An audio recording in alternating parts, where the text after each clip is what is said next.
Hello everyone, welcome to my channel book warmer. आज की इस वीडियो में हम कवर करेंगे क्लास 9 एनसीईआरटी बिहाइव का चैप्टर नंबर 2 का part 2 the shehnai of Bismillah Khan.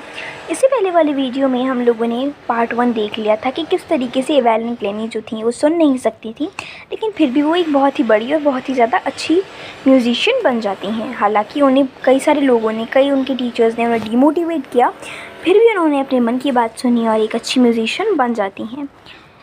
तो अब हम देखेंगे the shehnai of Bismillah Khan. Think of the shehnai and the first thing you will probably imagine as a wedding or similar occasion or function. तो ज़रा आप शहनाई के बारे में सोचिए। पहली चीज़ जो आपके दिमाग में आएगी या जो आप सोचेंगे वो ये होगी कि शहनाई शादी में या किसी फंक्शन में बजाई जाती है। The next would probably be Ustad Bismillah Khan, the shehnai maestro playing this instrument. दूसरी चीज़ जो आपके दिमाग में आएगी वो आएगी उस्ताद बिस्मिल्लाह खान के बारे में, जो कि शहनाई बजाती थी। Emperor Aurangzeb banned the playing of a musical instrument called pungi in the royal residence for it had a shrill unpleasant sound. तो जो एम्परर यानी कि जो राजा औरंगज़ेब थे, उन्होंने म्यूज़िकल इंस्ट्रूमेंट था उस टाइम पे, उसका नाम था पुंगी, उसे बजवाना बंद कर दिया था क्योंकि उसकी बहुत ही ज़्यादा अजीब सी आवाज़ आती थी, वो सुनने में भी बहुत ही ज़्यादा बेकार लगती थी। Pungi became the generic name for reeding noise makers. जो भी अब ज़्यादा शोर शराबा करते थे या बहुत ज़्यादा हल्ले मचाते थे, उन्हें हम उस टाइम पे पुंगी कहने लगे थे। Few had thought that it would one day B revived. उनमें से कुछ लोगों का ये मानना था कि ये जो पुंगी है वो सुधर जाएगी, यानी कि उसमें थोड़े चेंजेस लाए जाएंगे, बदलाव किए जाएंगे, जिससे कि वो उसकी जो आवाज़ है वो अच्छी हो जाएगी। अब barber of a family of a professional musicians who had access to the royal palace decided to improve the tonal quality of the pungi। तो बारबर को हम हिंदी में क्या बोलते हैं? हम हिंदी में उसे बोलते हैं नाई। तो एक नाई ने, यानी कि एक बारबर था जिसके घर वाले जितने भी थे वो बहुत ही ज़्यादा अच्छे और प्रोफेशनल म्यूजिशियंस थे।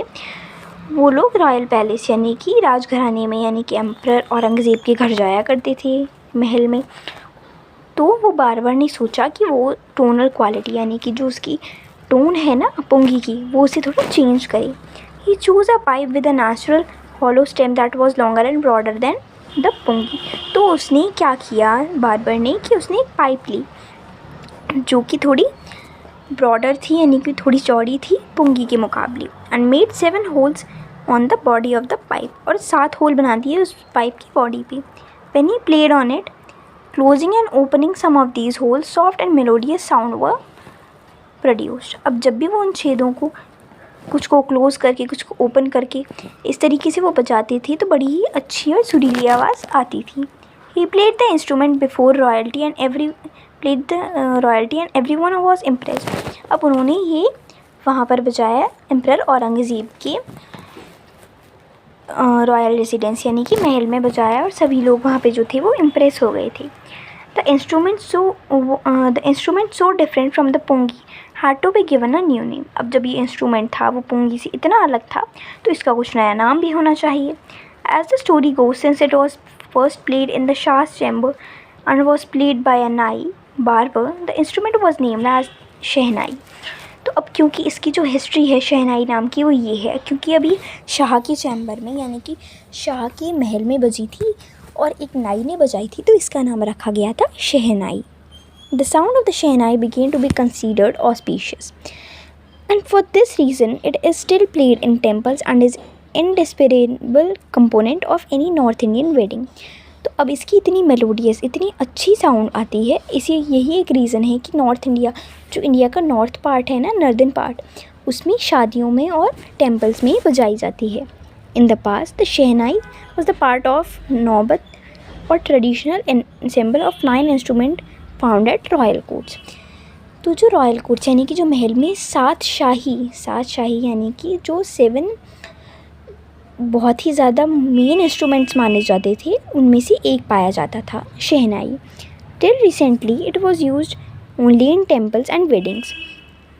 The credit for bringing this instrument on to the classical stage goes to Ustad Bismillah Khan. अभी तक क्या हुआ था कि जो शहनाई थी वो सिर्फ़ और सिर्फ शादियों में और टेम्पल्स में बजाई जाती थी। अब क्लासिकल स्टेज पर इसे कौन लेकर आए थे? उनका नाम था Ustad Bismillah Khan. As a 5 years old Bismillah Khan played gilli danda near a pond in the ancient estate of Dumraon in Bihar. तो बिहार में एक जगह है डुमराव, तो वहाँ पर उस्ताद बिस्मिल्लाह खान जब 5 साल के थे तो वो गिल्ली डंडा खेल रहे थे। He would regularly go to the nearby Bihari ji temple to sing the Bhojpuri chaita. तो जो वहीं पास में डुमराव के गांव में एक बिहारी जी का मंदिर था, तो जो उस्ताद बिस्मिल्लाह खान थे वो वहाँ पर भोजपुरी चैता गाने जाते थे। At the end of which he would earn a big laddu weighing 1.25 kg। जब वो चैता ख़त्म करते थे और अपना गाना ख़त्म कर देते थे तो उन्हें 1.25 kg का एक लड्डू मिलता था। A prize given by the local maharaja, वहाँ के महाराजा उन्हें वो गिफ्ट देते थे। This happened 80 years ago and the little boy has travelled far to earn the highest civilian award in India, the Bharat Ratna. तो ये करीब बात 80 साल पुरानी है जब उन्हें लड्डू मिला करते थे चैता गाने पर। अब जो उस्ताद बिस्मिल्लाह खान हैं उसे हाईएस्ट अवार्ड भी मिला हुआ है इंडिया का, जिसका नाम है Bharat Ratna. Born on 21 March 1916, Bismillah belonged to a well-known family of musicians from Bihar. Bihar के बहुत ही ज़्यादा अच्छे म्यूज़िशियन के ख़ानदान में ये पैदा हुए थे 21 मार्च 1916 में। His grandfather Rasool Bakhsh Khan was a shehnai nawaz of Bhojpur king's court. तो इनके जो दादाजी थे रसूल बख्श खान, ये भी शहनाई बजाया करते थे। His father Paigambar Bakhsh and other paternal ancestors were also great shehnai players. और इनके जो पापा थे पैगंबर बख्श और भी इनके पैटर्नल यानी कि पापा की साइड के जितने भी रिश्तेदार थे और जो एंसेस्टर्स थे, इनके पूर्वज थे, वो सभी के सभी शहनाई बजाया करते थे।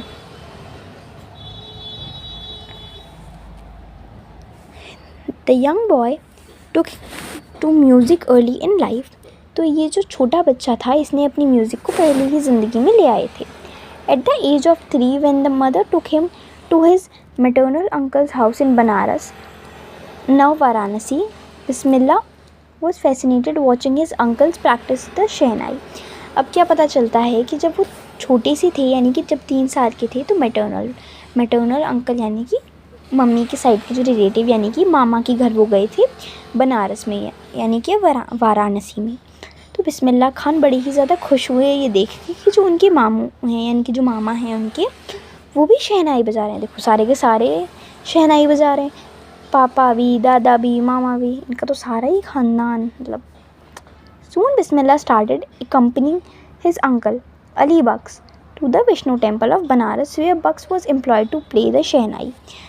तो क्या करा था उन्होंने, बिस्मिल्लाह खान जो थे अपने मामा के साथ वो जाने लगे विष्णु टेम्पल में बनारस के में, जहाँ पे वो लोग शहनाई बजाया करते थे।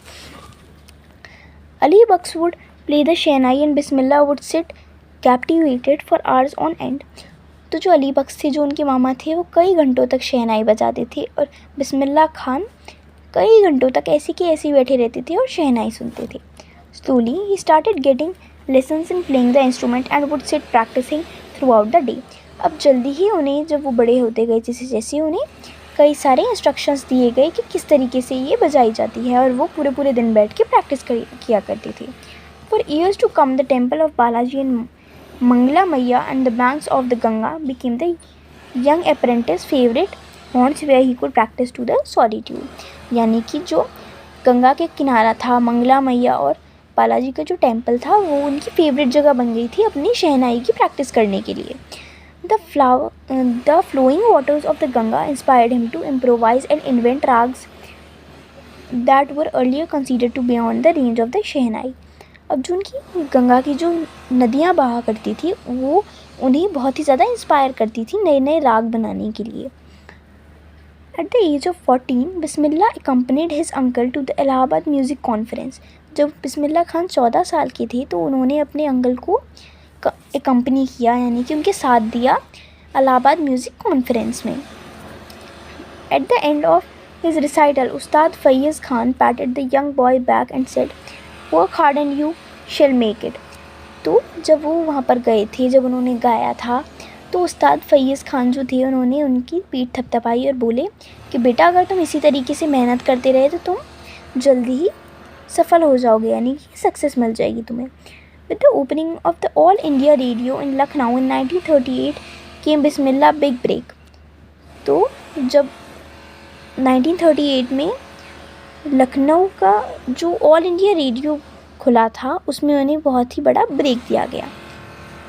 ही soon became an often heard shehnai player on radio. वो बहुत ही ज़्यादा फेमस हो गए और रेडियो पे उनकी जो शहनाई थी वो हर जगह सुनने को मिलती थी। When India gained independence on 15 August 1947, Bismillah Khan became the first Indian to greet the nation with his शहनाई। जब 1947 में 15 अगस्त 1947 को इंडिया को इंडिपेंडेंस मिली थी तो बिस्मिल्लाह खान पहले वो इंसान थे जिन्हें शहनाई बजाने का मौका मिला था। He poured his heart out into Rag Kafi from the Red Fort to an audience which included Pandit Jawaharlal Nehru, who later gave his famous Tryst with Destiny speech। तो वहाँ पे रेड फोर्ट में उन्होंने अपनी वो शहनाई बजाई जहाँ पर जवाहरलाल नेहरू भी थे, जिन्होंने बाद में अपनी एक स्पीच दी थी जिसका नाम था tryst with destiny. Bismillah Khan was given many memorable performances both in India and abroad. Bismillah Khan ने अपनी कई सारी परफॉर्मेंस दी थी इंडिया में भी और दूसरे देशों में भी। His first trip abroad was to Afghanistan where king Zahir Shah was taken by in the maestro that he gifted him priceless Persian carpets and other souvenirs. यानी कि उनकी जो पहली अब्रॉड की ट्रिप थी, यानी कि दूसरे देश में जो उनकी पहली ट्रिप थी वो थी अफ़गानिस्तान, जहाँ पर उन्हें राजा जो ज़हीर शाह उन्हें कई सारे पर्शियन कारपेट्स दिए, प्राइसलेस थे वो। The king of the Afghanistan was not the only one to be fascinated with Bismillah music. तो अफ़गानिस्तान के राजा ऐसे इकलौते नहीं थे जो कि बिस्मिल्लाह खान की म्यूज़िक से अट्रैक्ट हो गए थे। Film director Vijay Bhatt was so impressed after hearing Bismillah play at a festival that he named a film after the instrument called गूंज उठी शहनाई। तो एक फिल्म डायरेक्टर थे जिनका नाम था विजय भट्ट, वो इतनी ज़्यादा इम्प्रेस हो गए थे बिस्मिल्लाह खान के प्ले से कि उन्होंने एक मूवी बना डाली और उस मूवी का नाम उन्होंने रखा Goonj Uthi Shehnai. The film was a hit. तो जो फिल्म थी वो बहुत ही ज़्यादा हिट हो गई, बहुत ही ज़्यादा फेमस थी वो movie. And one of the Bismillah Khan's composition दिल का खिलौना है टूट गया tuned out to be a nationwide chartbuster. और बिस्मिल्लाह खान का एक कंपोजिशन था, यानी कि उनका बनाया हुआ एक गाना था जिनका नाम था दिल का खिलौना है टूट गया। वो एक बहुत ही ज़्यादा नेशन वाइड, यानी कि पूरे देश में वो बहुत ही ज़्यादा फेमस हो गया। Despite this huge success in the celluloid world, Bismillah Khan's ventures in the film music were limited to two: Vijay Bhatt's Goonj Uthi Shehnai and Vikram Srinivas Kannada venture Sanadi Appanna. तो इतनी ज़्यादा सक्सेस और इतनी ज़्यादा फेमस होने के बाद भी उन्होंने सिर्फ और सिर्फ 2 मूवीज़ में ही काम किया था। 2 मूवीज़ में ही उन्होंने अपना म्यूज़िक दिया था। जो एक मूवी थी विजय भट्ट की गूंज उठी शहनाई और एक विक्रम श्रीनिवास की कन्नड़ पिक्चर थी जिसका नाम था सनादी अपन्ना। I just can't come to the terms with the artificially and glamour of the film world, he says with emphasis। तो वो ये जो आर्टिफिशियल ग्लैमर है ना इस दुनिया का, ये फिल्म वर्ल्ड जो है उसमें वो जज नहीं रहे थे, वैसे उनका मानना था। Awards and recognition come thick and fast. Bismillah Khan became the first Indian to be invited to perform at the prestigious Lincoln Center Hall in the United States of America। तो बिस्मिल्लाह खान पहले ऐसे इंडियन थे जिन्हें की invite किया गया था US में शहनाई बजाने के लिए। He also took part in the World Exposition in Montreal, in the Cannes Art Festival and the Osaka Trade Fair। तो उन्होंने कई सारे फेस्टिवल्स में भी पार्ट लिया था शहनाई बजाने के लिए। So well known did he internationally that an auditorium in Tehran was named after him, तेहर मूसीक उस्ताद बिस्मिल्लाह खान। तो एक so well known did he internationally that उनके नाम पर एक ऑडिटोरियम भी खुला था जिसका नाम था तेहर मौसिक Ustad Bismillah Khan. National awards like Padmashri, the Padma Bhushan and the Padma Vibhushan were conferred to him. कई सारे अवार्ड्स भी बिस्मिल्लाह खान को दिए गए थे जैसे कि पद्मश्री, पद्म भूषण और Padma Vibhushan. In 2001, Ustad Bismillah Khan was awarded India's highest civilian award, the Bharat Ratna. 2001 में बिस्मिल्लाह खान को हाईएस्ट सिविलियन अवार्ड मिला था जिसका नाम था Bharat Ratna. With the converted and the resting on his chest and his eyes glinting with the rare happiness, he said, "All I would like to say is teach your children music. This is Hindustan's richest tradition. Even the West is now coming to learn our music." तो उन्होंने एक award function में जहाँ उन्हें भारत रत्न मिला था, उन्होंने बोला था कि अपने बच्चों को ज़रा म्यूज़िक सिखाओ, क्योंकि ये हिंदुस्तान का बहुत ही ज़्यादा अच्छा ट्रेडिशन है, बहुत ही ज़्यादा रिचेस्ट ट्रेडिशन है, क्योंकि अब जो बाकी देश हैं वो भी हमारे म्यूज़िक को सीखने आ रही हैं. In spite of having travelled all over the world, Khan Sahib, as he fondly called, is exceedingly lord of Banaras and Dumrao, and they remain for him for the most wonderful towns of the world. वो कहीं भी घूम लिए हों, लेकिन बनारस और डुमराव उनके लिए बहुत ही ज़्यादा खूबसूरत टाउन रहे. A student of his once wanted him to head a Shehnai school in the USA, and the student promised to recreate the atmosphere of Banaras by replicating the temples there. तो उनका एक student था जो कि चाहता था कि बिस्मिल्लाह खान अपना एक स्कूल खोलें शहनाई के USA में, और उस स्टूडेंट ने प्रॉमिस किया था कि वो ऐसा ही एटमॉस्फेयर बनारस का जैसे मंदिर वगैरह का वो USA में बना देगा. But Khan Sahab asked him if he would be able to transport river Ganga as well. पर खान साहब बोले कि अगर तुम रिवर गंगा यानी कि गंगा नदी को भी अगर तुम ट्रांसपोर्ट कर सको तो मैं आ जाऊँगा. Later he is remember to have said that is why whenever I am in foreign country I keep yearning to see Hindustan. तभी वो कह रहे थे कि जब भी वो कहीं दूसरे देश में जाते थे या फॉरेन कंट्री में जाते थे तो वो हमेशा हिंदुस्तान आने की उन्हें जल्दी रहती थी. While in Mumbai, I think of only Banaras and the holy Ganga, and while in Banaras, I miss the unique मट्ठा of डुमराव. तो जब भी वो मुंबई भी गए थे तब भी उन्हें बड़ी याद आ रही थी कि वो बनारस जाएं और गंगा मैया के पास बैठें. उस्ताद बिस्मिल्लाह Khan's life is a perfect example of the rich cultural heritage of India, one that effortlessly accepts that a devout Muslim like him can very naturally play the Shehnai every morning at the Kashi Vishwanath temple.